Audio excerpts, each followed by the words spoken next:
වර්තමානයේ වන විට මැද පෙරදිග පවතින යුද තත්ත්වයේ හේතුවෙන් මෙරට අනාගතයට විශාල බලපෑමක් ඇතිවන බව හිටපු ජනාධිපති මහින්ද රාජපක්ෂ මහතා පවසා සිටී.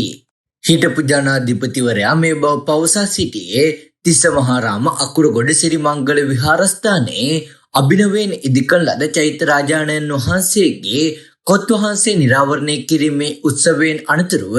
මාධ්‍යවේදීන් ඇසූ ප්‍රශ්නවලට පිළිතුරු ලබා දෙමින්